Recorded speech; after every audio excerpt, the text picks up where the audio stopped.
Welcome.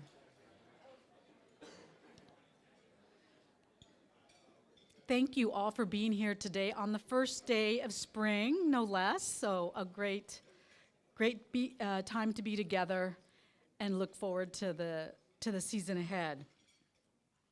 I'm happy to kick off today's forum series sponsored by Summit Wealth Management.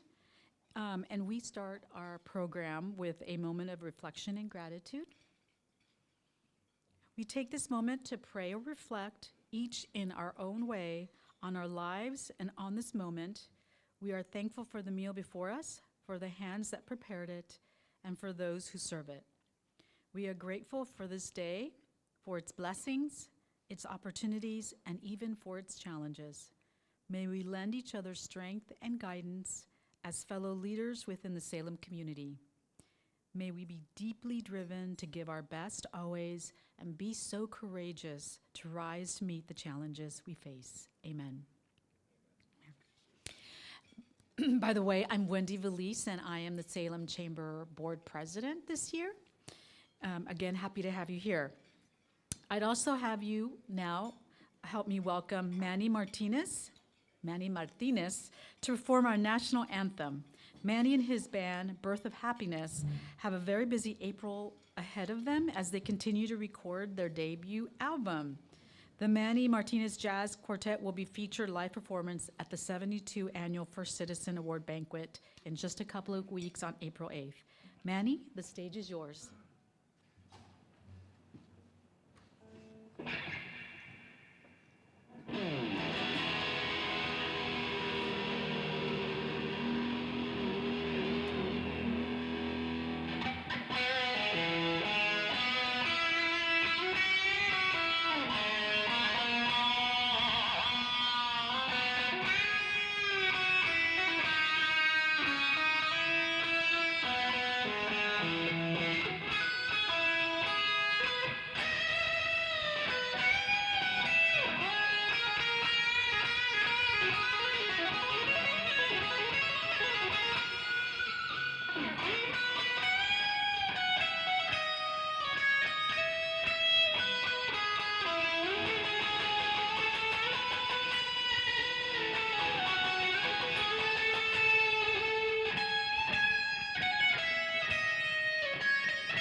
Thank you so much, Manny.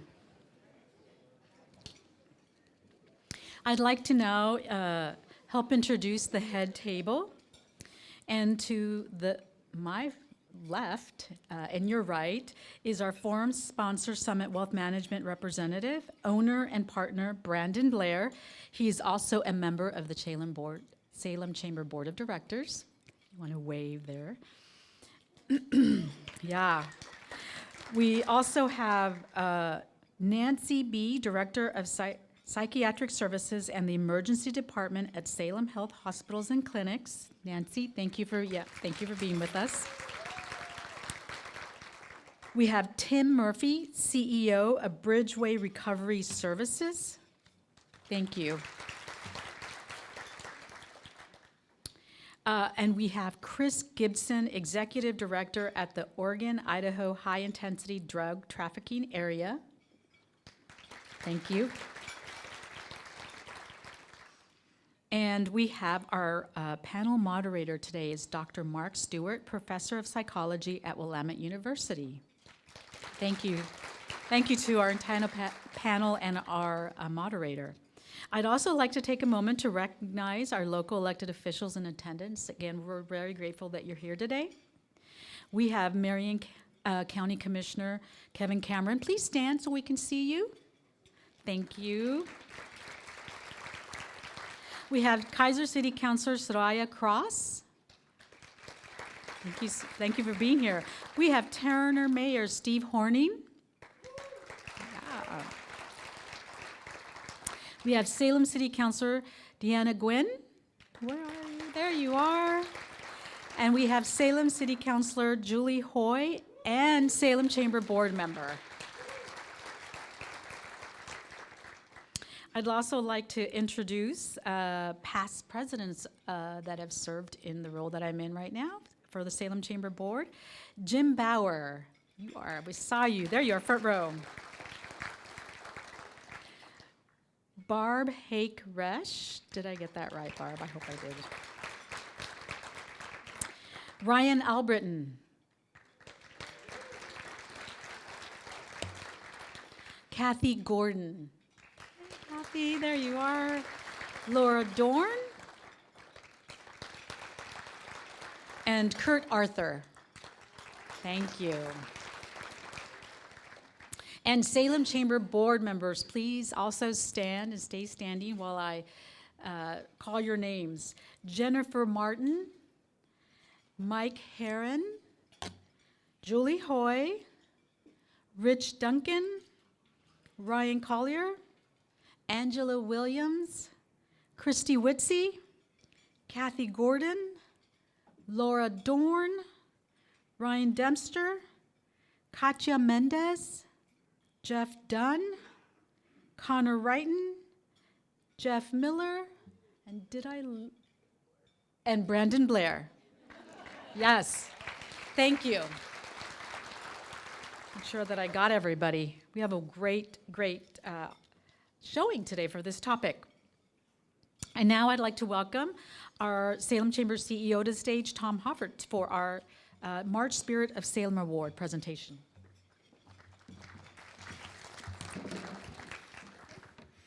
Well, good afternoon, everyone. Great to have you all here today. The Salem Chamber appreciates your investment of time. Challenging topic, and we're very excited to have this esteemed panel in front of us. And when we look at incredible community efforts, we have a lot of work ahead when we talk about the fentanyl crisis. We're going to hear more about that, but let's take a look at something that has been incredibly impactful in the lives of young people and really start us out with a creative and engaging topic. The Advanced Construction Education Board, better known as the ACE Board, has spent the last 9 years developing innovative strategies to bridge the gap between education and the workforce for local students and employers in the construction-related industries. Their work with South Salem and McKay High Schools in their first year, and then their partnership with CTEC in the last 8 years has created opportunities for more than 1,600 Salem Kaiser students. And when I say opportunities, I mean transformative, life-changing opportunities that alter the trajectory of a young person's life and future generations. At the same time, this group has worked to develop powerful employee pipelines and strengthen the productivity and sustainability of local companies. This generous group is comprised of highly skilled professionals with jam-packed calendars, and yet they find time to pour into these students in the residential construction program. They make it possible for students to literally design and build a home from the ground up every single year. Students have the opportunity to work alongside industry professionals in every step of the process, from excavation to framing and siding to finishing touches on making a house truly a home. The exposure to and the preparation for such a wide array of high-wage, high-demand careers provides program completers with a true competitive advantage that doesn't exist anywhere else in the world of public education. In addition to home design and house build, many members of the ACE Board dedicate time as Industry Day presenters, where they share their individual craft, expertise, and skill set with students during the school day, passing along the legacy of their trade to the next generation of future craftsmen and women. Other ACE Board members serve on the Scholarship Committee, where they allot proceeds from the sale of student-constructed homes to equip future graduating seniors with scholarship and mentorship opportunities. They literally put steel-toe boots on their feet of students.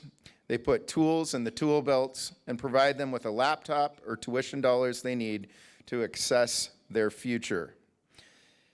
Many members have coordinated fundraising events, secured in-kind donations, and many have hired students for their first living wage job opportunity right out of this program.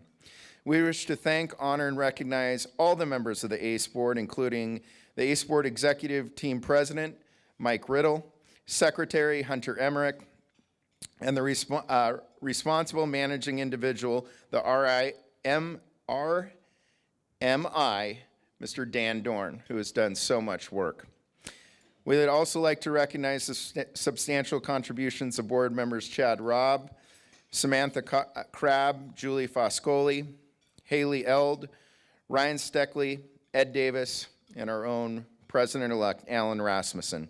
Ladies and gentlemen, join me in congratulating the ACE Board for our March 2023 Spirit of Salem Award.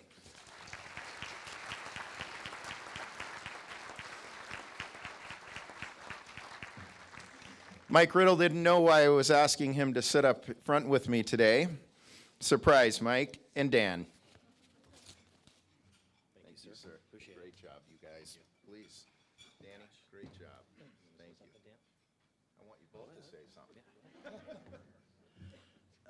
This is a great opportunity to work with young people. As you know, the construction industry, along with many industries, are struggling for employees at all levels in our industry. And so this is a step in the future. It is starting to pay dividends where many of us have had the opportunity to hire young high school individuals right out of school. The other thing is the program just gives these young people life skills that they can take with them forever. And as the RMI, I'm the builder of the houses, per se. So our group, ACE, gathers all the money. We buy the dirt. We put the plans together with the students. The students actually get to design the house, and then we choose a house from their design that we build every year. That is just a great, that's a great thing for these young people. In my role as the builder, I don't do a lot with the students, but I'll tell you, it's really rewarding to go out there and rub elbows with them for a couple hours a week or a month. And they are so excited to be there. It's just really encouraging. And then the other part of this, and the bigger picture, is that as a builder of homes, whenever I speak with a new client, one of the first questions they ask is, what school district is this project in? And if I can't give them the answer they're looking for, they'll walk away.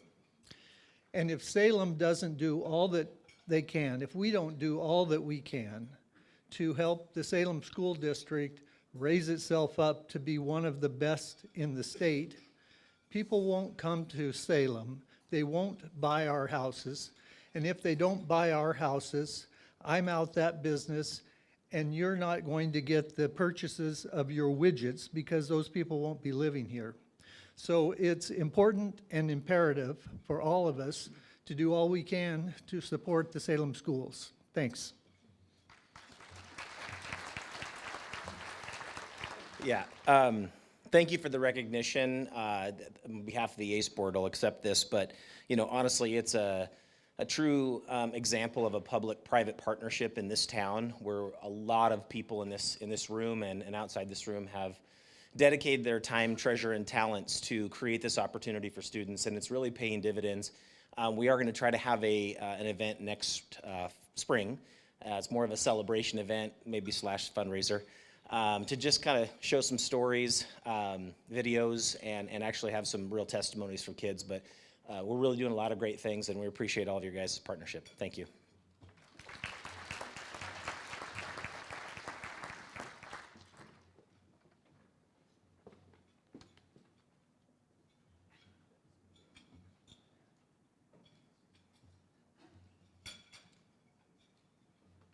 Thank you. And now it's my honor to introduce today's program sponsor. Financial advice goes beyond annual returns, net worth statements, and required minimum distributions. It is the commitment to developing, implementing, and adjusting an investment plan for the families that we work with that makes a difference. At Summit Wealth Management, they believe in continual focus on improving processes and opportunities to deliver financial confidence, comfort, and clarity be enjoyed throughout all stages of your life. Please help me welcome to the mic, Salem Chamber Board member and partner at Summit Wealth Management, Brandon Blair.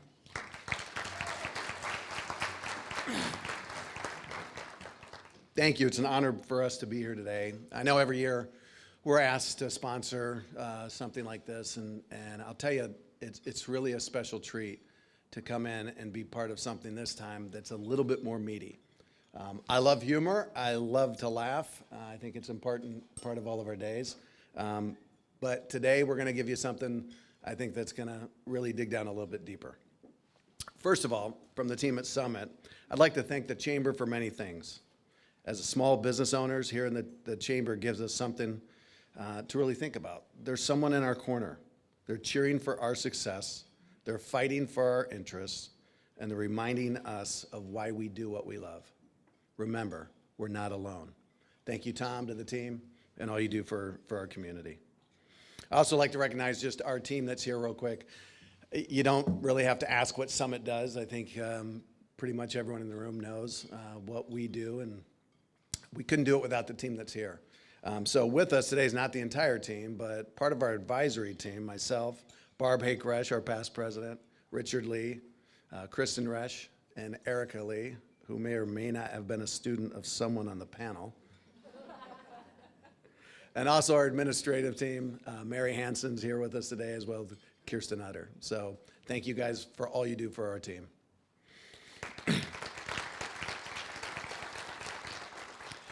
We started Summit 10 years ago, and when we decided to branch out on our own and start our own business, it was very important to me, as well as my partners, that we started a division of our company that's called Summit Cares. People always ask, well, what is Summit Cares? It's just what it says. We care about the community that we work and live in, just like you. We want to make a difference. Inside of that, when we partner with other organizations and we give, we really try to focus on programs and different entities that help our youth. When we talked to Tom about this program today, and we started to think about the drug abuse that's out in our community, and you look at fentanyl and even carfentanil that's starting to show up, we couldn't think of a better opportunity to sponsor this event. It's really important. In fact, I think right now you're starting to see drug addiction. You can see all of us. We can see evidence of that on our streets here in Salem. The unfortunate part is nationwide, we're starting to see the evidence of fentanyl and carfentanil in our cemeteries. The risks that we deal with on a daily basis in the financial markets are pretty well known, and there's some that are not. But our job at Summit is to help you guys and help many of our clients understand the risks and understand if the reward is worth it. Our children, our greatest asset in our community today, our children don't understand the risks that are in front of them. They don't understand the severity of a choice. Some of them, including us as adults, we don't even see the risk coming. It's a sad day when you check into a business conference, and when you check into your conference and you're there for that lovely 3-day weekend at a nice golf resort, you're going to have an awesome time. They hand you testing strips so that you can test your drink before you have fun with your peers. Folks, what is lying before us is so much more severe than I think we had when we were growing up, for sure. But it's something I think that we need to stop, understand, and educate ourselves about what's coming. I'm reminded of this. When I think of the problem that was sitting here and I think about the risks that we take as companies and as individuals, it reminds me a little bit of what we saw with the Roman Empire. The Roman Empire, they would be attacked all the time, you know that. And one day an enemy decided that they're having no success. So they decided to dip their spears and arrows in poison, just knowing that if they just grazed a soldier that they would be infected and die. The Romans, of course, they're smart, right? So they created these big shields, 4 feet tall by 3 to 4 feet wide. Heavy, but it protects the entire body. It made me think a little bit about our society today and what we're doing for our children and for ourselves. You see, I grew up in a community where we rallied around each other and we protected each other and we protected our youth.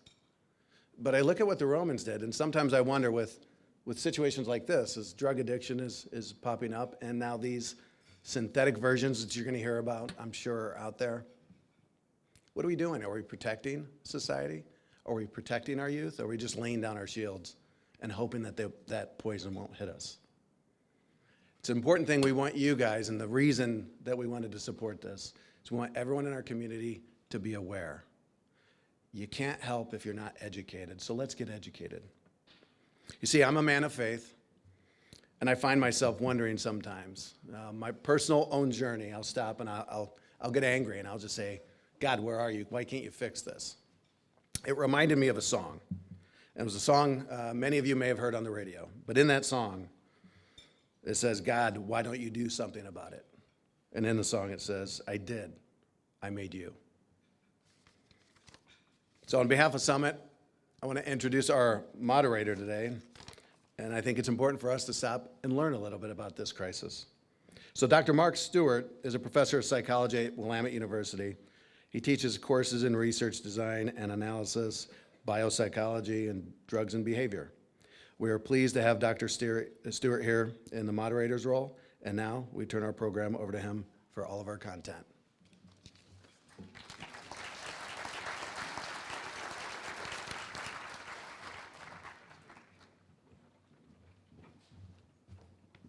Thanks, Brandon. Before I start things off, I want to outline what we have in mind in terms of format. I'll start by introducing today's topic. Then from there, I'll hand off to each of our expert panelists, have them briefly introduce themselves, and then proceed with their respective slides.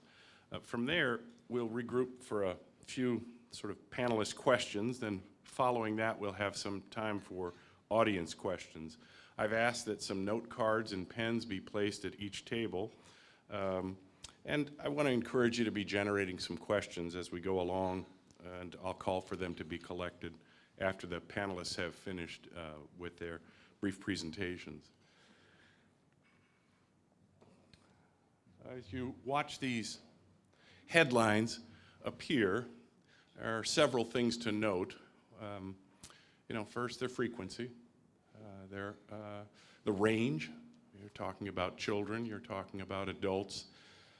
I'd also draw your attention to the dates. It's going to be difficult to see in the back, but these are what began about a year ago, then became monthly, and are now turning out to be weekly.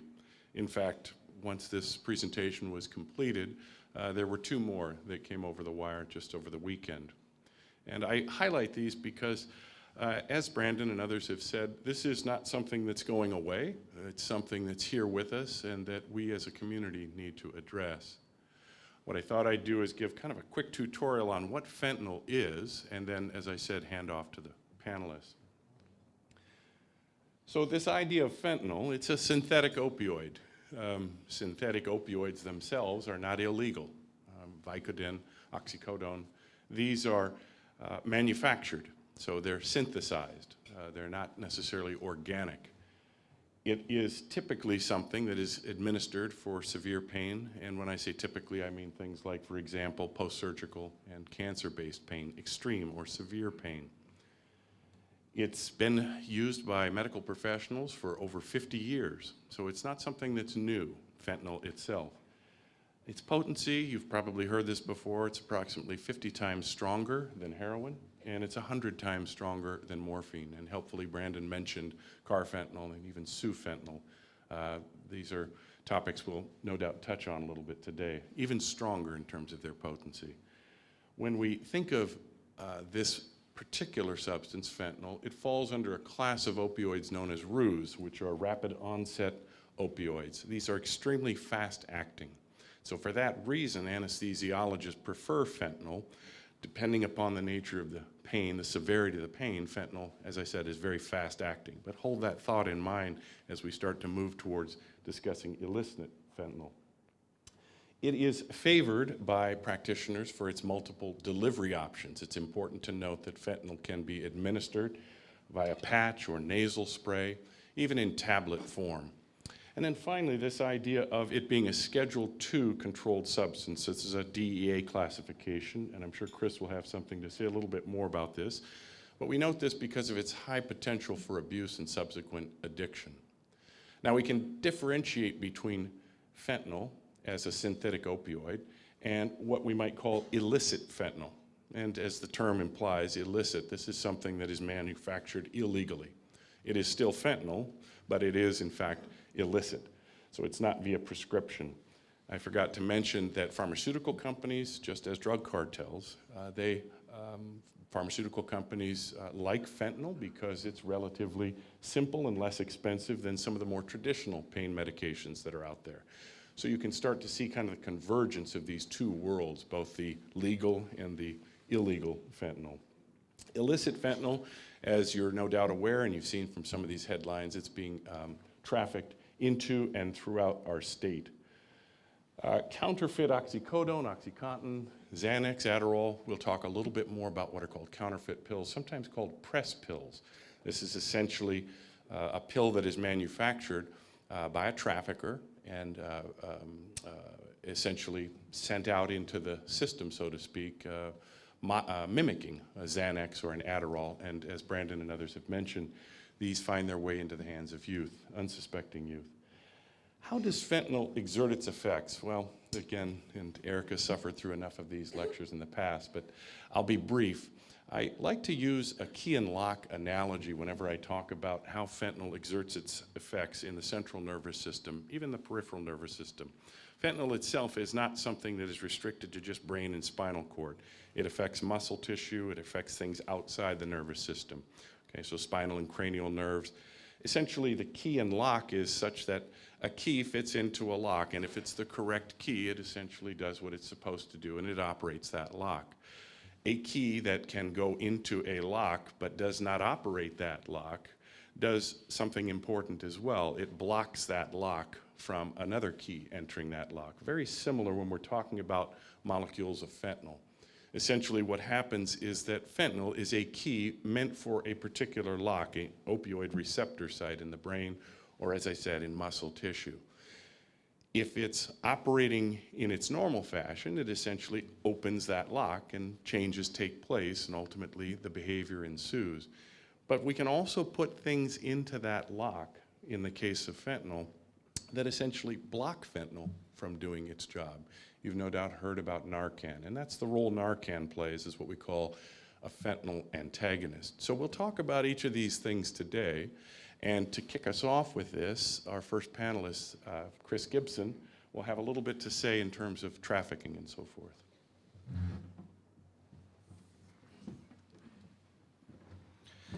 Thanks, Mark. And thank you all for being here and having an interest in this, what I consider to be topic one as far as public health goes, and really I think the continuation of a lot of things that are happening in our communities. I'll start off by telling you I'm sorry. I'm sorry that you have to be here. We have to talk about this. This is a solvable problem that is getting so far out in front of us that I've got major concerns about what we're going to do. As was mentioned before, my name's Chris Gibson. I'm the executive director of the Oregon-Idaho High Intensity Drug Trafficking Area Program. I'm going to introduce the program just really quickly so you know what it is and what the basis is that I come to be able to speak on this. So HIDA, for short, is a counter-drug grant program that's administered and overseen by the White House Office of National Drug Control Policy. So ultimately, the drug czar oversees our operations and our our program, which is money-based, as the grant would tell you. There are 33 different HIDAs in the country. It encompasses every state and specially designated areas in each state. In addition, the U.S. Virgin Islands, Puerto Rico, and the District of Columbia also have designated areas. I'm not going to get into how those are designated, but I will tell you that in Oregon, there are 12 counties that are designated as having a high drug trafficking problem that affects other parts of the country. So the designation in Marion County was the first back in 2000 for this program. We've grown since then, grown so much that we also include the state of Idaho now. Part of our process is to do a drug threat analysis every year, and we take as much data as we can possibly get. We compare that to what we know is happening nationally, and an executive board made up of local law enforcement agencies in our area make decisions about how that money is going out. So they create a strategy, and a lot of the money, or the majority of the money, is going to law enforcement task forces that are addressing the source of supply. And that's all I'm going to talk about, unless I slip out of character, and I'll probably do that because I've got a lot of opinions about this particular topic. I've been the HIDA director in this area for 17 years, coming up in November, and I've never seen anything change as much as what we're seeing right now over such a short period of time. Oregon, the Pacific Northwest, the West Coast, is primarily a methamphetamine state, and it continues to be that way. Fentanyl's changed that a little bit, and it's changed the way that drugs are being used. The mission of our program really is to bring community members together and to talk about the problem and formulate strategies along with law enforcement to address the problem. And I could go on with that part of it more, but that's really what our entire mission is all about. Before I get too much farther, I don't know whether it was by coincidence or not, but this week happens to be, and today happens to be, the kickoff for National Alcohol and Drug Facts Week. So this works out great because I'm going to give you a bunch of facts that are up there. One of the things that we are always asked about is, how does illicit fentanyl make its way here? Where did it come from? How does it work? And I will tell you that the primary source of supply is south of our border, and it lies with Mexican drug cartels. The way that the system works, or the way that this actually works out, as Mark mentioned before, this is a synthetic drug, so it's chemically based. And chemicals, precursor chemicals, are coming to Mexico from China primarily, and from India kind of secondarily. These precursors are used in a lot of different functions. So to be able to control that piece of it, to actually stop the production, is extremely difficult, and something that we're kind of dealing with. So in Mexico, there are chemists that take those precursors, they put that together, and they formulate different forms of fentanyl. Carfentanil being one. Fentanyl we'll just talk about as a single classification, and they get more or worse as we go. Once that occurs and there's a final product, the cartels actually control where those drugs are going to go. Different crossings along the southwest border are controlled by different cartels. They've got networks that are set up, and they're getting mass amounts of drugs into the country through those border crossings. When I'm asked about it, how does it get here? And I go back to it's planes, trains, and automobiles. It's any way that you can think of that drugs can get across, it's getting across. Unfortunately, the southwest border and along our borders, law enforcement resources are sparse. So in order to get drugs across, it's really pretty easy. And how much do we actually pick off coming across is another question I get. That's debatable, but we'll use 5% as an example, and I'm sure I'm very low when we estimate that. Once it arrives in the country from those modes of operation, the cartels kind of give up a little bit of control because they're making their money getting it across. Then it's going to drug trafficking organizations that we refer to as. Those are not specifically cartel, but they're cartel related. So when we talk about cartels being in country, yeah, there's a cartel influence, but it's not necessarily the way that the media portrays that to be.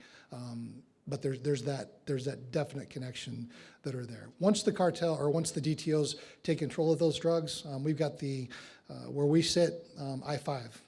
Go out there and just sit and take in I-5 and see how many cars and trucks are coming up and down. That's where those drugs are coming into. I-5 connects at Mexico, or it either starts or ends, depending on your perspective, starts and ends in Canada. It's a thoroughfare, and it's really easy to get things into the country. So that's where the drugs that we're seeing coming from fentanyl, just the same. When we talk about fentanyl trafficking, it's coming in with the same loads, or combined with methamphetamine, heroin, and increasingly now again cocaine. Once it gets to those, it's getting distributed out to traffickers that are, in all various forms. Wholesale traffickers are what this program concentrates on, but street-level traffickers are the ones that are creating a lot of problems within the community. They're the ones that are dealing to the folks that you're seeing and the folks that are wandering the streets out there as we see it now as well. This is all about money. That money goes right back to the cartels, and they get to start all over again, and it's huge money. Fentanyl, I will tell you, is extremely cheap to produce. It's very cheap on the market right now. I've never seen a drug that is as low cost as what fentanyl is. Now, we're seeing it really in one primary form in our state, but there's an increase that we're seeing. The pills on the left are counterfeit. When I say counterfeit, they're made to look like Oxycontin. Oxy-30s is the primary method. They've got counterfeit dyes that press these pills, and it's virtually impossible to tell the difference, which is important in the market field. And when we start seeing people who are mistakenly being given a fentanyl or what they believe to be an oxy pill, 99.99% that's a pill containing fentanyl in it with potentially a deadly dose. We're seeing an increase in the amount of powder. That's not by accident. The pills were easy to introduce into a market where it had never been seen before. The dosage on those pills, the way that they're put together, may be in a mixer somewhere. And I kind of equate that to making chocolate chip cookies. When you make chocolate chip cookies, think of every chocolate chip as a grain of fentanyl. When you mix that up, you never have a consistent mixture of chocolate chips in a chocolate chip cookie. Same thing with these pills. Nancy, I know, is going to talk a little bit about dosing, and I'm not going to go into it very much. The other thing that we've seen that got a lot of discussion is rainbow fentanyl. And on the far right of that slide is what we've encountered as rainbow fentanyl. It's just pressed fentanyl that's been colored. There was a lot of discussion about whether or not that was being marketed to kids. I don't think so. Our intel didn't tell us that was the case. This was just a particular DTO that was marketing with different colored fentanyl so that they would receive some recognition on the street and people would seek it out. I mentioned before we do statistics, and we look at a lot of data that's out there. The graph on the left, and this is where I wanted to, don't pay too much attention to the numbers, pay particular attention to the shape of these charts. Far left is farther away ago, and you'll notice that in about 2018, I believe is the number on the left, started out really small. So when fentanyl was kind of starting to be, illicit fentanyl was kind of starting to be integrated into the system, into the drug supply. And as we've moved forward, we've seen a doubling every year for the last 3 years of the amount that's been seized. And remember, if we're seizing 5% of that drug, how much of it's actually getting through and into the marketplace. One on the left is what's being seized at the U.S. border by Customs and Border Protection. That's just one agency's numbers. You compare that to what's being encountered in Oregon and in our region by law enforcement across the state. Same shape. That just confirms the fact that we're only getting a margin, or a very small margin, of what's actually being put into the drug supply in our state now. And again, 2020 was when we really started to pay particular attention to it. 702 dosage units of fentanyl was seized. Those are individual pills by law enforcement in Oregon, mostly Oregon, some in Idaho. As we moved to 2021, 1.5 million pills were seized. And as we look at the bottom there, you see the 0.25, the 54.7. That constitutes the powder that has been seized. We've seen a huge increase in the amount of powder. Reasons are varied, but it really reflects a change in user desire for what it is that they're taking. 2022, we had 3 million dosage units that were seized in in our region. We're on pace again, and in all likelihood, we'll double again when numbers are encountered in 2023. It's not uncommon now for a law enforcement officer to make contact with a dealer, and they've got 300 pills in their pocket. That's just like carrying around 75 cents in your pocket to them, because it's that cheap to make, and there's such a demand for that.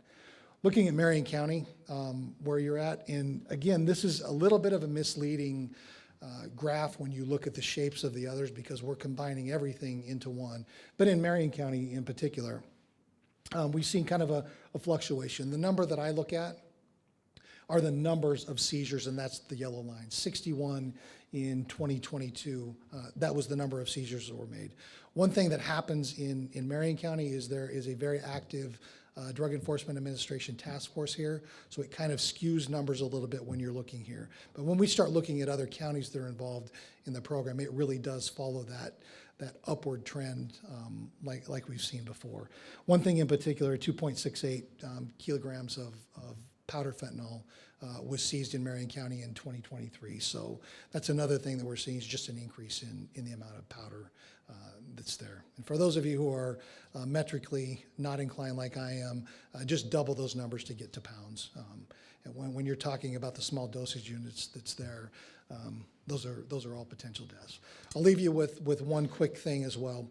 DEA estimates now, and they've increased this, that 60% of those pills, those counterfeit pills that are in the drug supply right now, contain a lethal dose of fentanyl, meaning that a person who first uses, if they get a hold of one of those with more than 2 milligrams of fentanyl in them, are likely going to overdose, and if an intervention isn't there, they're going to die.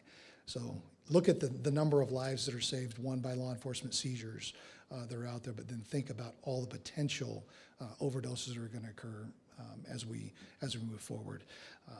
ONDCP, the Office of National Drug Control Policy, tracks numbers of deaths, and we're on a cycle right now that's, I think, about 2 years old.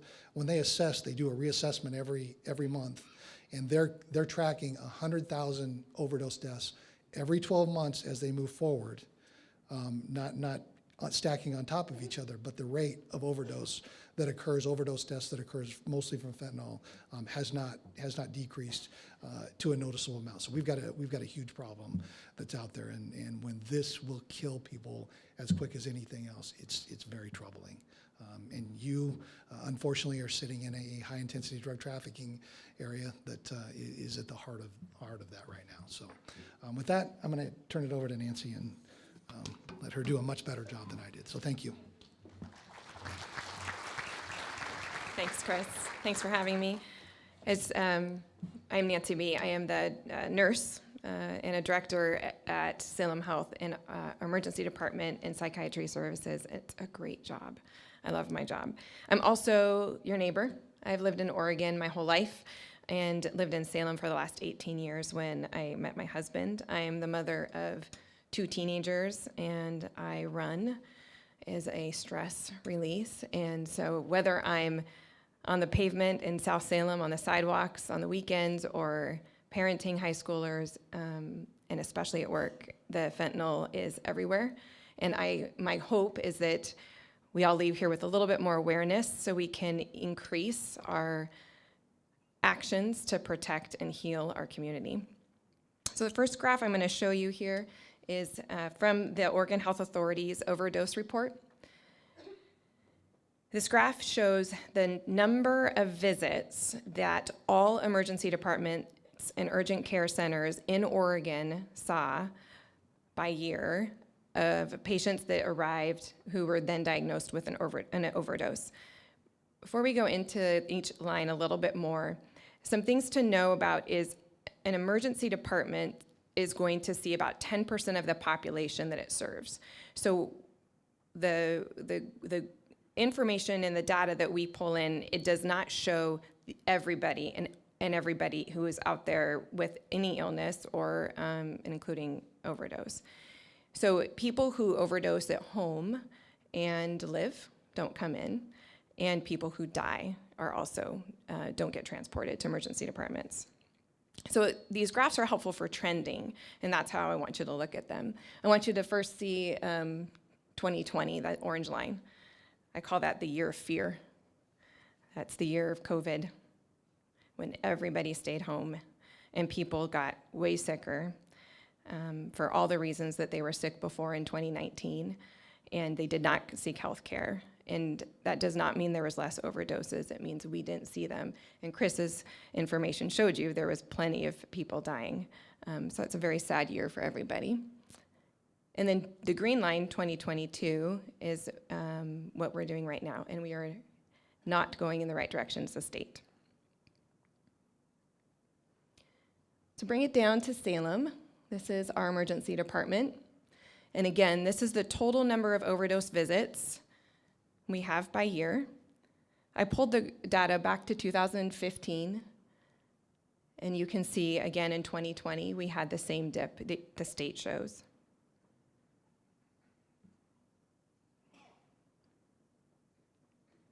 Next, let's talk about fentanyl specifically and opioid overdoses. From 2021 to 2022, this is over 100% increase. And I want to be very clear. Those numbers are not homeless. Those numbers are your neighbors. They're your children. They're friends of your children. They're friends of the friends of the children. They are every race, every age bracket, every age bracket.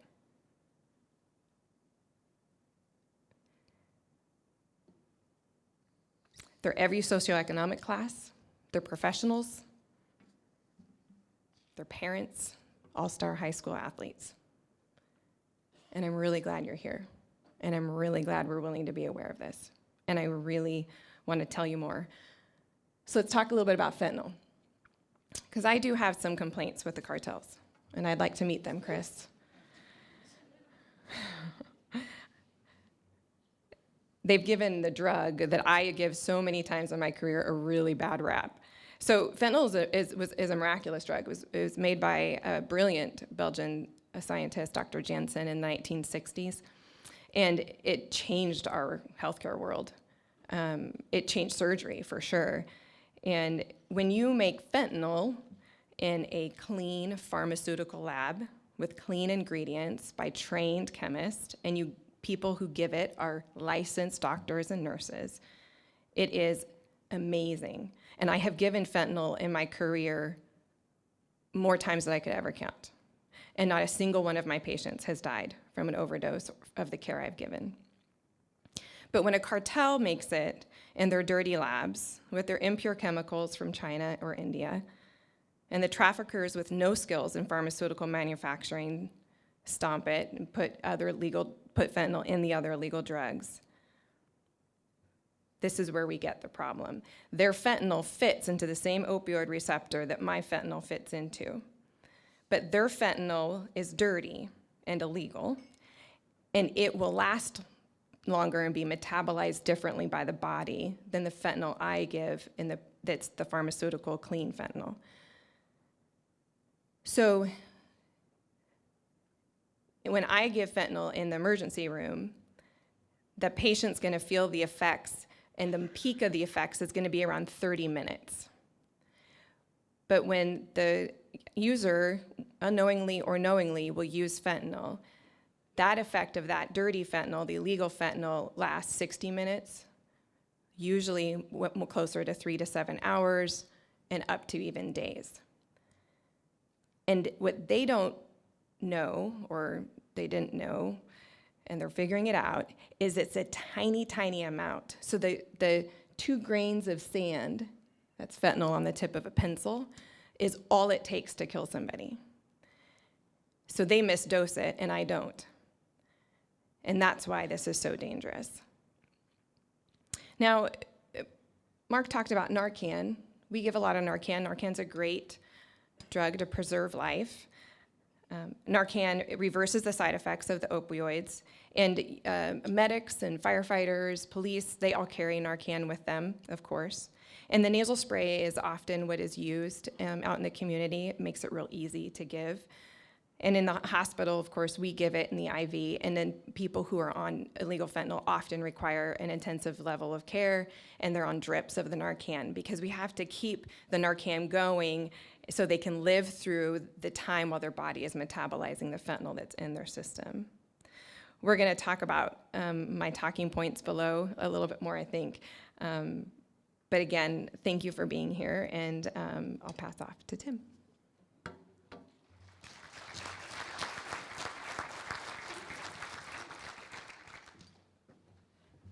Good afternoon.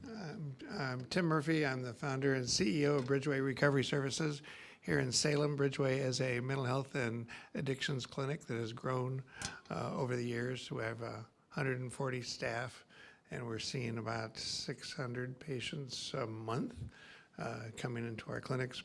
We also have an extensive and growing number of counselors in our schools that are finding active use of fentanyl and illicit fentanyl unknown to them, both at the high school level and the junior high school level, and this is really a concern.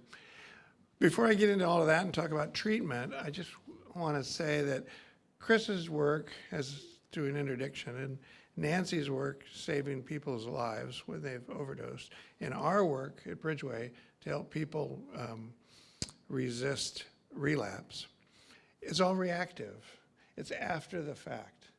And some of the things that we really need to wrap ourselves around is, why are people using in the first place?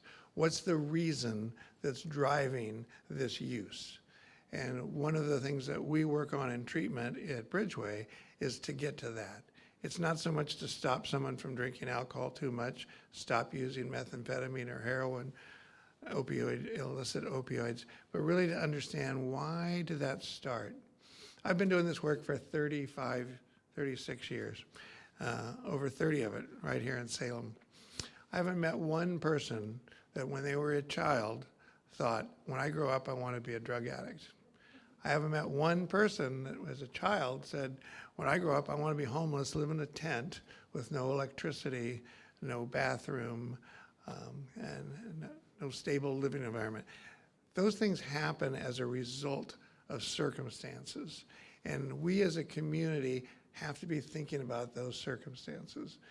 How we can actually wrap ourselves around the drug addiction problem and the homeless problem and the overdose death problem is really trying to understand what's occurring in the lives of the people that are making those choices, and how can we build supports so those circumstances don't exist.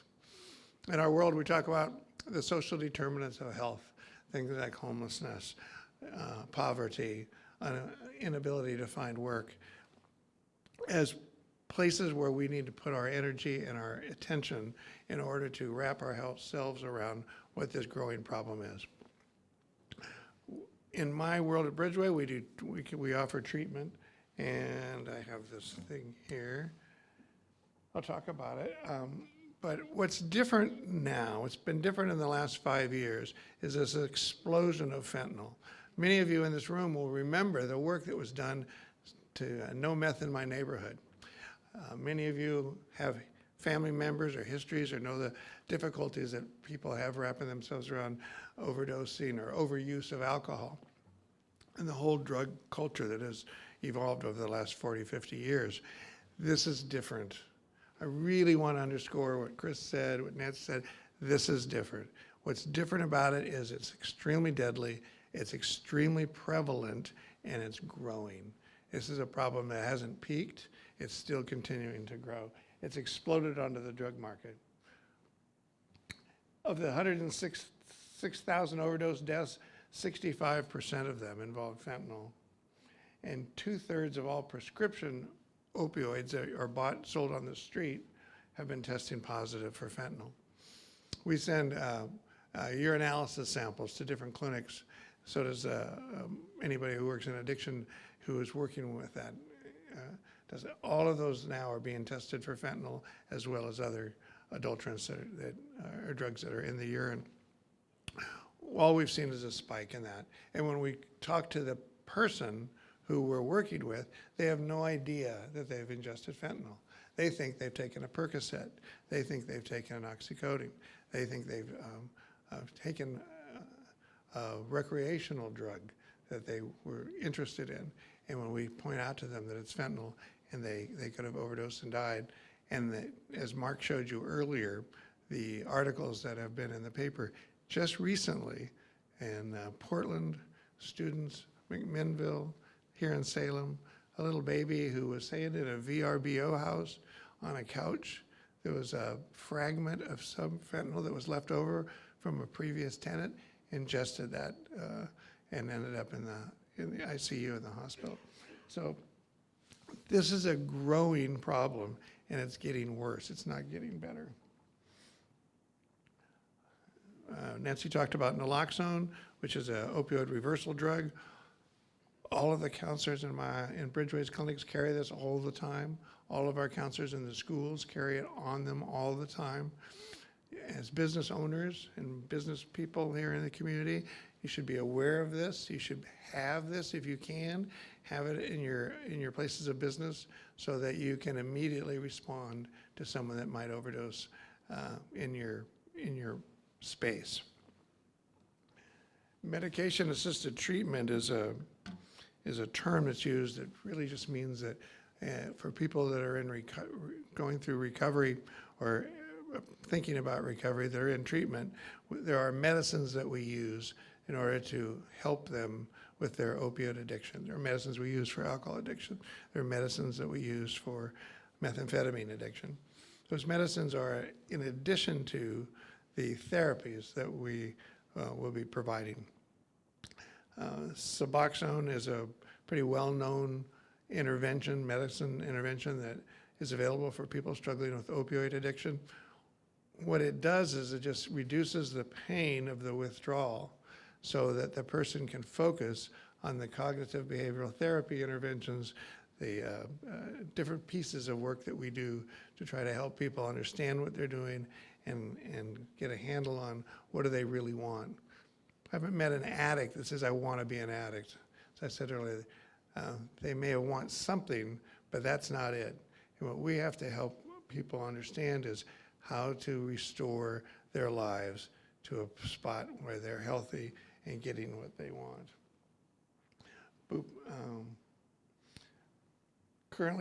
These are the drugs that are currently being used for medication-assisted treatment.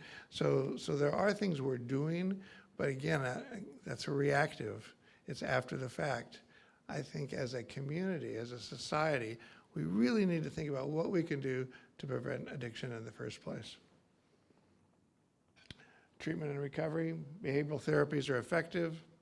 Cognitive behavioral therapy, what I mentioned, motivational interviewing, contingency management, which is sort of a reward system. So there are things that we can do after the fact. But what I'm asking you to do, I'm asking all of us to do as community members, is think about what's the reason people are starting down that road. What's missing in their life? What are they seeking? What is the community we can do to help support them? What I know when I talk with people in our clinics, the main reason when they talk about why they started is a sense of despair, that they don't feel there's anything else for them to do. And there's an opportunity in our community. We have great organizations doing really good work, Union Gospel Mission, Church of the Park, Catholic Community Services, Bridgeway, education systems like this. We as a community have an obligation to do something about it and not hope that somebody else is doing it. So I'm impressed at the turnout here today. I'm really surprised to see this many people interested in this topic. It's really vital and really important, and I want to thank you for being here.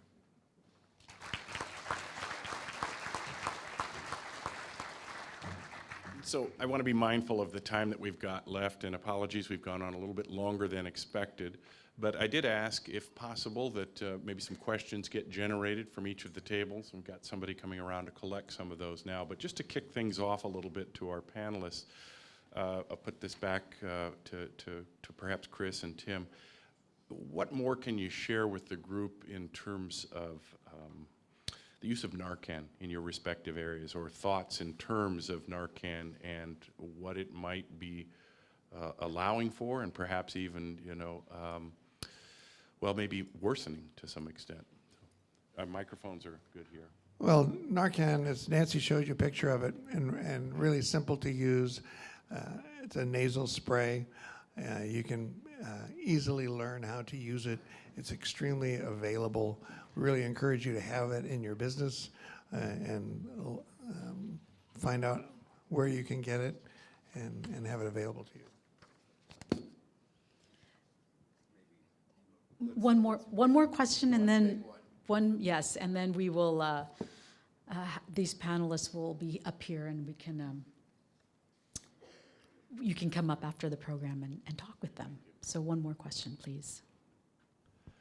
So I'll just take this right from the top of the stack, and thank you again. Very good questions here, so please do stop by. What role has the rise in prescription drug costs played in complicating this particular crisis?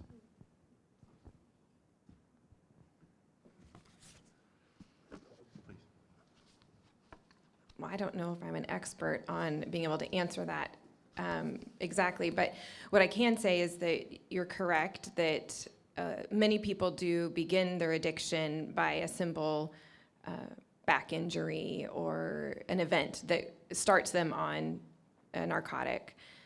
So in the world of healthcare, we've gotten a lot more honest and hard about giving narcotics out. So in the emergency department at Salem Hospital, for instance, our emergency department does not renew a narcotic prescription. We limit the number of narcotics a person can get, and we look into databases. So if somebody has a history, or we can look in the database to see if somebody's recently gotten a prescription filled, and then we can maybe encourage them to share that with us ahead of time, and that we won't be giving them more narcotics. So you're correct that we have to initially pull people, like not put people on a lot of narcotics. But I do think in general, a bottle of Vicodin at Walmart is still $4. So it is still cheap. It's not one of the higher priced medications. Thank you. And I know there are a lot of questions. Again, we welcome you to walk up after the program. And please, if we can get a round of applause to our moderator and our panel. Thank you for your knowledge and engagement and being here today with us to share.